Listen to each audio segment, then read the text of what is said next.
Hi everyone, good morning. நான் உங்கள் செல்வி அக்காங்க. எல்லோரும் எப்படி இருக்கீங்க? நல்லா இருக்கீங்க நான் நினைக்கிறேன். நீங்கள் எப்படி இருக்கீங்க? ஏன்னா நான் ரொம்ப நாள் ஆச்சு, 1 வீக்கு கிட்ட ஆயிடுச்சு என்னோடய வீடியோஸ் போட்டு.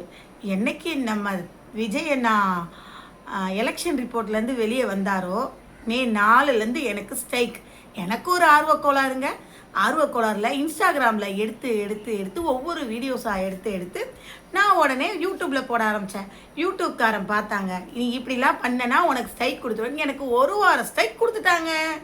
அச்சோ, என்னால் முடியலைங்க. இந்த ஒரு வாரம் எப்படி போச்சுன்னே தெரியல. அதை விட என்னென்னா, அவர் எப்படி ஏற போகிறார், எப்படி நம்ம முதலமைச்சர் ஆக போகிறாரா இல்லையா, அவருக்கு கூட்டணி கொடுப்பாங்களா, இதை டிவியில் பார்த்து பார்த்து பார்த்து பார்த்தே நம்ம ஒரு வழி ஆயிட்டோங்க.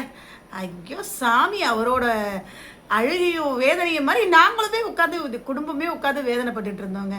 இதெல்லாம் எல்லார் வீட்லேயும் நடந்திருக்கோம் நான் நினைக்கிறேன். உங்கள் வீட்டில் நடந்ததா சொல்லுங்கள் கமெண்டில். ஏன்னா நான் ஒவ்வொரு நாளும் அனுபவிச்சேன். அதே மாதிரி லாஸ்ட்டாக ஃபைனலாக என் பொண்ணு வீடியோ போட்டிருப்பா பாருங்க, முதலமைச்சர் ஜோசப் விஜய் என்னும் நான் அப்படின்னு சொல்லும்போது என் பிள்ளை ஒரே அழுகுங்க.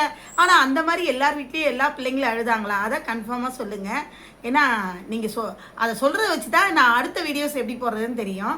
ஏன்னா நான் இன்றைக்கி எதிர்பார்க்கவே இல்லை என் பிள்ளை இப்படி அழுவோம். அப்போ இந்த மாதிரி ஒவ்வொரு பிள்ளைங்களும் அழுது. அதே மாதிரி என் தங்கச்சி பிள்ளைங்க, விஜய் மாமாவுக்கு ஓட்டு போடுங்க, நான் தான் விஜய் மாமாவுக்கு ஓட்டு போடுவேன் அப்படின்லாம் என் தங்கச்சி பிள்ளைங்கள்லாம் சொல்லிச்சு.